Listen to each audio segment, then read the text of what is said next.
السلام عليكم ورحمة الله وبركاته. معكم منى الصباح. النهاردة هنعمل أكلة حلوة قوي قوي قوي وكله بيعشقها، أغلبية الناس بتعشقها، بس يمكن ولادنا صغيرين، في ولادنا صغيرين ما بيحبوهوش. اللي هو إيه اللي قدامنا ده؟ اللي اسمه إيه؟ القلقاس.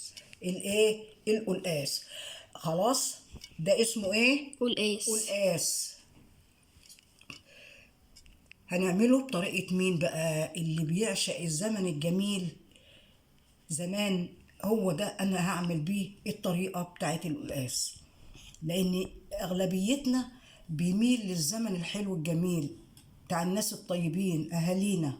خلاص، انا هعمل النهارده قلقاس بنفس الطريقة القديمة بتاعتنا اللي أنا بعملها من زمان.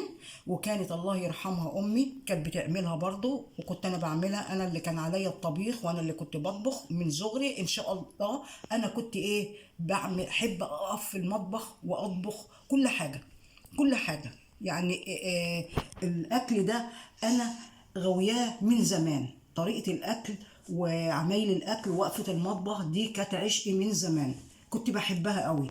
ولا حد علمني. انا يمكن كنت ببص على امي الله يرحمها وهي بتطبخ، بس ما يعني ما قالتليش اعملي كذا وكذا. انا خدتها كده، انا خدتها كده. حتى كان يعني كان عليا انا الطبيخ، كانوا بينظفوا لي ويعملوا لي الطبيخ والخضار وبتاع ويوضبوه، كنت انا اقف في المطبخ واروح طبخه. خلاص، انا خدت الطبيخ ده كهوايه، والحمد لله حتى لما كبرنا وبقينا مكان امهاتنا. خلاص، اللي بيحب بقى طريقه الاكل بتاعت زمان الحلوه ايه، يتفرج على الفيديو الجميل ده. انا جبت القلقاس وغسلته حلو قبل ما اقشره. غسلته ايه؟ غسلته غسله حلوه قوي قبل ما اقشره. غسلته حلو قوي، وقطعته بالطريقه دي. احنا غسلناه من بره ليه؟ عشان لما بنيجي نقطعه، لان انا مش هغسله، لما بنيجي نقطعه الشوائب اللي فيه من بره بتلزق في القلقاس، لان القلقاس فيه ماده كده جيلاتينيه كده بتلزق وبتاع، فبتلزق فيه، يعني بتتعبنا في مسحه او غسيل. حتى لو هتغسليه بتتعبنا في الغسيل بتاعه. خلاص، انا بقى عملت كده، جبته غسلته وقشرته التقشيره الحلوه، وعملته قطعته كده عشان ما اطولش عليكم الفيديو. بسم الله ما شاء الله. خلاص، انا هعمل ايه بقى؟ انا هجيب كده وهمسح كده. طبعا حته نضيفه اهي زي الفل. بصوا بسم الله ما شاء الله، فلنا قديمه عندنا. ها، انا بقطع كده واخليها لاي حاجه. انا همسك بقى ايه، واحده واحده كده وامسحها. تقولي لي هتاخدي وقت وبتاع؟ لا والله، لا لا لا لا لا، مش هناخد وقت ولا حاجه. واحط كده نعين المزلقه اللي فيه دي. طبعا هو ما فيهوش مزلقه ولا حاجه، احنا بس هنمسحه كده وننشفه كده كده. بصي، دي كده الطريقه اسهل. وبعدين انت بقى هتجيبي كيلو، تجيبي 2 كيلو الكميه اللي انت هتحتاجيها. خلاص، بصوا عامله ازاي اهي. هنجيب كده ونمسحها قوي كده. بصوا المزلق ازاي بيخلي الحته تتزحلق ازاي. بصوا بسم الله ما شاء الله، الله اكبر. كده كده كده. بصوا لحية المزلقه دي ما تروح، نقعد نمسح فيه كده لحية المزلقه ما تروح. انا طبعا مش همسح الكميه دي كلها قدام حضراتكم، انا بس كام واحده كده كده اهي كده اهو. بصوا كده مش هتاخدي وقت. انت كده هتحطيه على بعضه وتقعدي تمسحي فيه، هتبقى واحده من المزلقه ما كنتش اتمسحت حلو ولا حاجه. لا، احنا نعمل كده عشان ما نضيعش وقت. وممكن تجيبيه وتحضريه في الاول خالص، وبعد كده تغسلي الخضره. ادي الخضره احنا غسلناها اهي بسم الله ما شاء الله. السلق اهو بسم الله ما شاء الله. والكزبره والشبت انا بحطه على الشوربه. جبته وغسلته وقطعته بالطريقه دي وهحطه على ايه، الشوربه. ما بيتحطش مع السلق، انما السلق بيتحط معاه ايه، الكزبره بس. خلاص، سيبنا من السلق، نيجي للايه، للقلقاس. نيجي لايه، القلقاس. اهو كده كده. نمسح بقى كده. بصوا بصوا ما فيهوش حاجه. بصوا الحته زي الفل برضه. بصوا كده ونحط كده ناخد واحده تاني، هي دي بقى اخر واحده اللي انا خدتها، ونشوف هنقطعه ازاي تقطيعه بقى اللي انت عايزاها. هو احسن تقطعي تقطيعه كبيره عشان ايه؟ عشان ايه؟ ما يتهريش. نقطعه تقطيعه كبيره عشان ايه؟ ما يتهريش. ما يتهريش ويستوي وكده ويتهري. ممكن نيجي نسخنه تاني ايه، يبقى مهري كده ومش حلو. انما الواحده لما بتبقى ماسكه نفسيها كده تبقى ايه، جميله كده وحلوه. خلاص احنا كده عملنا دول. هنجيب بقى ده كده بعدين نعمله، هنشوف هنعمل ايه. هنجيب بقى واحده واحده كده ونقطعها بقى كده. بصوا كده، بصوا انا مقطعاها قد ايه كده اهي. خلاص نجيب كده كده، ما نقطعوش صغير. بصوا حتى انا بصوا السمك قد ايه كده اهو اهي. خلاص كده نقطعوه صغير عشان يبقى حلو كده وما يتهريش.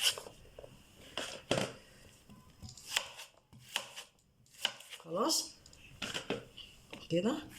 خلاص احنا قطعنا دول، هنشيلهم بقى كده اهو، هنا اهو كده اهو في البوله، ونعمل بقيه القلقاس ونقطعه بالطريقه دي. يبقى خلاص انا مش هجيب تاني واقطع قدام حضراتكم. انا كده وعرفنا الطريقه اللي هي التقطيع والغسيل، ومش الغسيل، مسح القلقاس. خلاص انا بقى ايه، هجيب القلقاس وهعمل بقى ايه اللي انا قلت لحضراتكم عليه من غير تصوير. خلاص يعني بصوا تمسحوه مسحه حلوه قوي جامده.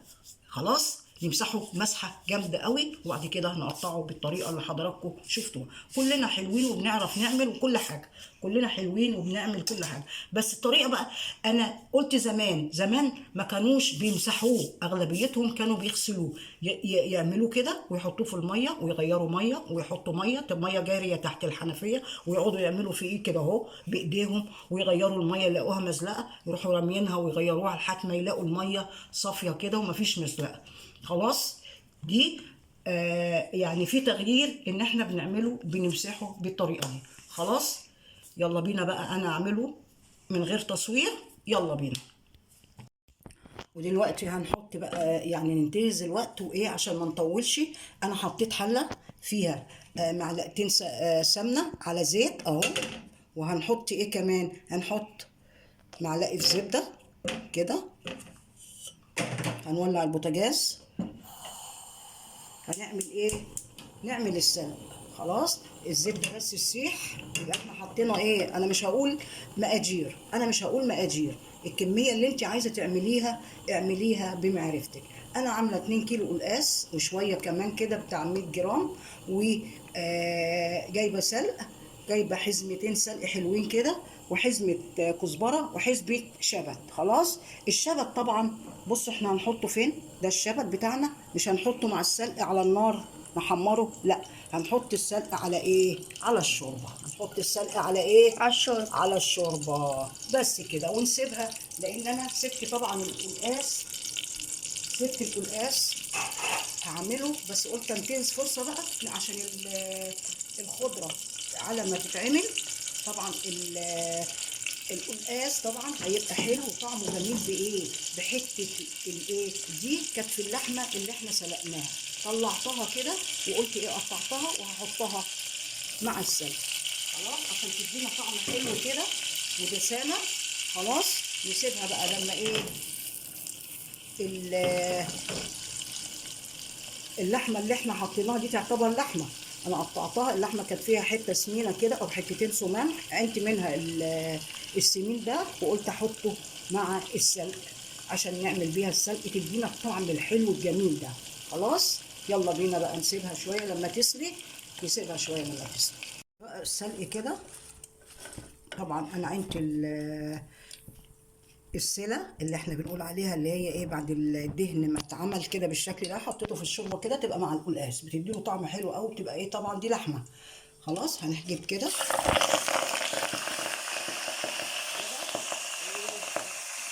مغطيين طبعا عشان السلق طبعا الطول بيبقى فيه ميه، واحنا عمالين احنا مصفيينه بس كده.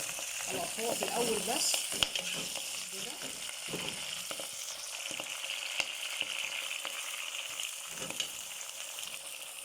حط السلق بقى كده، انا موطيه عليه عشان اسيبه واروح اكمل ايه، مسح القلقاس. اعمل القلقاس عشان ما تاخدش حاجه مننا. خلاص طبعا انا حطيت السلق على السمنه كده. نحط السمنه السلق على السمنه. دبل ازاي بعد ما كان قد كده بقى حبه قد ايه. هنسيبه بقى. انا وطيت عليه علشان ايه، اعمل بقيه القلقاس، امسحه واقطعه. خلاص بس كده كده. طبعا انا ما عنديش توم سليم، انا عندي توم مفروم. التوم المفروم ده بقى مش ما حطيتوش دلوقتي مع السلق. ليه؟ عشان التوم طبعا مفروم فايه هيتحرق. فانا مستنيه بس لما ايه السلق يتحمر على خفيف كده. مش هنحمره يعني احنا نحرق، لا خلاص. بس ايه السلق يتحمر بس كده، وبعد كده نجيب التوم، معلقه التوم ونحطها. دلوقتي السلق بصوا لسه ما اتعملش، انا بعمله اغمق من كده شويه عشان بيدينا لون حلو قوي في القلقاس. خلاص هنسيبنا من السلق. هنحط القلقاس فين بقى؟ على ايه؟ على الشوربة. نحط بسم الله. بسم الله الرحمن الرحيم. بس كده. بصوا بسم الله ما شاء الله عامله ازاي. بصوا الشوربه عامله ازاي. بصوا انا ولعت طبعا البوتاجاز عشان القلقاس ايه يستوي. هنحط عليه ايه، ليمونه معصوره كده بس كده.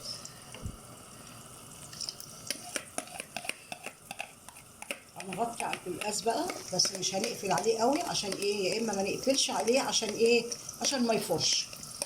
عشان ايه ما يفرش. ما يفرش. مش هنقفل على الحله بتاعت القلقاس عشان ايه ما يفرش. بصوا القلقاس عامل ازاي. بسم الله ما شاء الله. انا بحط الشبت على الايه الشوربه. نسيبها بقى، نسيب القلقاس يستوي، ونيجي عند ايه، عند السلق. عند السلق هنجيب معلقه تومة اهو كده. هنجيب معلقه تومه ايه كبيره. طبعا انا مفرزه التوم. طبعا انا طلعت معلقه توم كده وحطيتها تفك بقى مع ايه، مع السلق. خلاص نسيبها تفك مع السلق كده. طبعا لو عندنا توم سليم كنا حطيناه مع ايه، مع السلق. لو عندنا توم سليم كنا حطيناه مع ايه، مع السلق. مع السلق. هنسيب بقى التومه تفك كده مع السمنه، تفك في السمنه كده. نسيبها تفك شويه. دلوقتي الشوربه بتاعت السلق بصوا بسم الله ما شاء الله هي كده مش محروقه. بسم الله ما شاء الله تدينا اللون الاخضر الجميل ده. خلاص هنطفي عليها البوتاجاز ونحط عليها شويه شوربه. نحط عليها ايه، شويه شوربه من الحله كده. نحط عليها ايه شويه شوربه من الحله كده، ونحطهم فين، نحطهم في الخلاط ويتضربوا. ولما القلقاس يستوي نحطه ايه فيها. خلاص كده. بسم الله ما شاء الله الريحه روعه روعه روعه كده. خلاص نحط بقى في الخلاط ونضربه كده. طبعا انتوا بتقولوا ايه البن ده، البن ده السله بتاعت الايه، حته اللحمه السمينه اللي احنا سلينا فيها. خلاص هنحط بقى دي كده ونضرب ده في الخلاط. نضرب ده في الخلاط. خلاص نضرب ده في الخلاط. نحط كده في الخلاط اهو. ننزل الحاجات الحلوه دي عشان تدينا ايه، خضار كده وحاجه حلوه على القلقاس. انا بحب القلقاس، ما بحبش اعمل السلق كده اضربه في الخلاط وهو ايه لسه اخضر. لا بحب اعمله كده. ده زي اهالينا ما كانت بتعمله، اللي بيعشق الايام القديمه. بسم الله ما شاء الله الايام الزمن الحلو الجميل يعمل بالطريقه دي. ده قلقاس بطريقتنا، بطريقة أجدادنا وطريقة أمهاتنا وطريقتنا احنا. خلاص نجيب بقى الحلة دي كده ونروح نضرب بقى القلقاس ونجيبه. اضرب القلقاس وايه السلق. قول لي السلق واقف معايا كده وخلاص. هنضرب ايه السلق بالشوربه اللي احنا حطيناها فين في الخلاط، هنضربه ونجيبه. دلوقتي احنا سيبنا القلقاس يستوي اهو. بسم الله ما شاء الله. بصوا القلقاس عامل ازاي، بصوا القلقاس عامل ازاي. هو كده لسه ما استواش القلقاس، لسه ايه ما استواش. انا لسه ما حطيتش توابل ولا حطيت ملح ولا حطيت حاجه. نسيب القلقاس يستوي. خلاص نسيب القلقاس ايه يستوي. نعمل الرز. هنعمل ايه؟ نعمل الرز. حطينا معلقتين سمنه كبار ومعلقتين زيت. انا هعمل كيلو رز وحطيت 8 كيلو شعرية. ربع كيلو شعريه. حطيت ايه؟ ربع كيلو شعرية. حطينا في الحله ايه؟ ربع كيلو شعرية. معلقتين سمنه كبار ومعلقتين ايه؟ زيت. طبعا الماده الدهنيه اللي انت عايزه تحطيها اعملي بقى زبده وزيت، سمنه وزيت اللي يعجب حضراتكم. خلاص هنحمر بس الشعريه. دلوقتي الشعريه احنا قلنا هنعمل ايه؟ سيبنا القلقاس يستوي وهنعمل ايه؟ رز بشعريه. عايز تعملي حبه بحبه اعملي، عايز تعملي رز ابيض اللي يعجب حضراتكم. خلاص انا ان شاء الله كده هبقى اعمل رز حبه بحبه قدام حضراتكم برضه. كده الشعريه بس تحمر شويه عشان كل ما تحمريها حلو كل ما ايه تبقى مفلفله كده مع ايه الرز. هنجيب بقى الرز نحطه كده. نحط الرز شويه شويه كده. احنا غسلنا طبعا الرز. في رز ما بيتغسلش اللي هو ايه بتاع الاكياس. طبعا انا حتى لو بتاع الاكياس بروح شطفها شطفه خفيفه كده. ما بحبش احطه كده بصراحه، بيبقى فيه ريحه كده زي ريحه الرز، زي البودره بتاعت الرز، الدقيق بتاع الرز. ما بحبش احطه كده، لازم اشطفه شطفه. وطبعا الرز ده بنشطفه لحد ايه الميه مشروب بتاعته. ونحاول واحنا بنغسل الرز ما ندوس عليه كده ونضغط عليه بايدينا واحنا بنغسله عشان ايه ما يتكسرش. انا عملنا ايه كيلو رز على ربع شعريه ومعلقتين سمنه كبار او معلقتين زبده كبار مع ايه معلقتين زيت.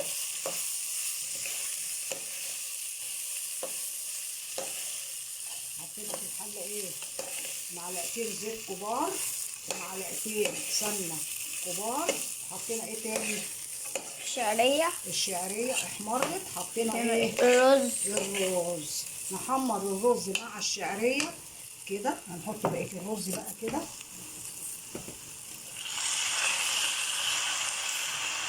طبعا الرز احنا عملناه كتير والناس كلها بتعرف تعمله. صح ولا لا؟ صح. بس كده هنقلب بقى التقليبه الحلوه كده. نفضل نقلب قد ايه بتاع دقيقه او دقيقتين. خلاص نقعد نقلب فيه بقى كده. دلوقتي القلقاس استوى. بسم الله ما شاء الله. بصوا القلقاس عامل ازاي. بسم الله ما شاء الله. القلقاس استوى اهو. بصوا بيتكسر هو سخن وملهلب. انا هجيب معلقه كده وادور عليه كده. بصوا القلقاس استوى. بسم الله ما شاء الله. ما ندوس عليه قوي عشان ايه ما يتهريش قوي ويبقى ايه نيجي نسخنه تاني يوم نلاقيه بقى كده دايب كده ومش حلو. خلاص هنحط ايه بقى؟ هنحط ايه؟ فلفل اسود. هنحط التوابل. فلفل اسود، مرق الدجاج، فوريه، رشه جوز الطيب كده، ايه ورق ايه لورا. انا بقى عامله لورا ضرباه في المطحنه وبحب احطه كده مطحون. خلاص يبقى التوابل اللي احنا حطيناها ايه؟ فلفل اسود، مرق الدجاج، ورشة جوز الطيب، ورشة ورق لورا. وراه كده معلقه ايه ندوقه بقى عشان احنا حاطين مرق الدجاج، ندوقه لو احتاج ملح نحط له ايه؟ ملح. ملح. الله الله، بسم الله ما شاء الله، الله اكبر. هو محتاج رشه ملح صغيره خالص. انا هجيب معلقه رشه ملح صغيره واحطها. نجيب معلقه ملح ايه؟ صغيرة. اهي، لا تسكر اهي. ونقلبه التقليبه الحلوه كده، نقلب التقليبه الحلوه كده كده. القلقاس ايه؟ خلاص استوى. هنحط ايه بقى؟ هنحط ايه؟ نحط الخضرة. هنحط السلق. بسم الله ما شاء الله، الله اكبر. بصوا بسم الله ما شاء الله، بصوا. هننزل بقى كده اللي في الخلاط كله عشان يدينا الخضار الحلو الجميل ده. بصوا بسم الله ما شاء الله. هنقلب بقى كده. بصوا القلقاس بسم الله ما شاء الله، الله اكبر، الله اكبر. بصوا، في بقى بيدوسوا على القلقاس شويه بتبقى السلق غامق قوي، غامق قوي. احنا كنا بنعمله كده برضك بس انا ما رضيتش بقى. خلاص ننزل بقى اللي في الخلاط كله كده. بصوا القلقاس بسم الله ما شاء الله. في الناس اللي بتحب القلقاس غامق شويه تقول لي، وانا ابقى المره الجايه ان شاء ربنا ادوس على السلق شويه وايه ونحمره ايه شويه، بيبقى غامق. بصراحه انا بحبه، بصراحه انا بحب القلقاس وهو شكله ايه؟ غامق، وبيبقى جميل، بيبقى ايه؟ بيبقى جميل. خلاص كده القلقاس بتاعنا خلاص خلص. هنحط عليه ايه؟ الفراخ. نحط عليه ايه؟ اللحم. اللحمه. عايزه تعمليه على شوربه فراخ اعملي على شوربه فراخ. خلاص كل واحد وظروفه، كل واحد وايه وظروفه. خلاص حطينا بقى اللحمه كده، هنقلبها ونغطي على القلقاس ونكمل عمايل ايه؟ الرز. خلاص دلوقتي الرز اهو بسم الله ما شاء الله. بصوا حمرناه ازاي مع الشعريه. بصوا بسم الله ما شاء الله كده بالطريقه دي. يعني اصبري عليه وخلي عندك بال طويل واقعدي قلبي الرز بالشعريه كده بتاع دقيقتين 3 كمان. بسم الله ما شاء الله بيبقى مفلفل وجميل. واهم حاجه الميه اللي هنحطها تكون مغليه، تكون ايه؟ سخنه مغليه او شوربه. هنحط ايه؟ مرق الدجاج. ايوه كده. ورق لورا. رشة ورق لورا. فلفل اسود. جوز الطيب. جوز الطيب. سكر. يبقى حطينا التوابل بتاعت الرز ايه هي؟ مرق الدجاج. ورشة جوز الطيب. ورشة لورا. ورشة فلفل اسود. ورشة سكر. ورشة سكر. يبقى حطينا التوابل اللي هي لورا وجوز الطيب ورشة سكر صغيرة كده، وايه تاني؟ ومرق الدجاج ولورا وفلفل اسود. دي التوابل بتاعتنا. خلاص يلا فين لايكاتكم يا حلوين بقى؟ فين اللايكات بتاعتكم؟ فين اللايكات بتاعتكم؟ انا عامله لكم النهارده شويه قلقاس من الاخر، من الاخر. هنحط بقى الميه. الميه طبعا تكون ايه؟ بتغلي. بسم الله الرحمن الرحيم.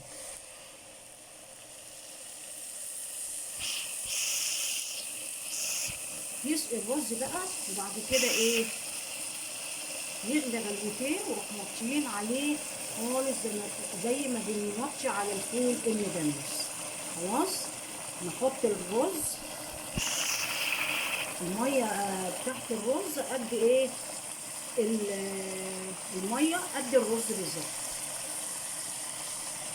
ونكمل كمان ربع كوبايه او نص كوبايه عشان ايه؟ عشان الشعريه.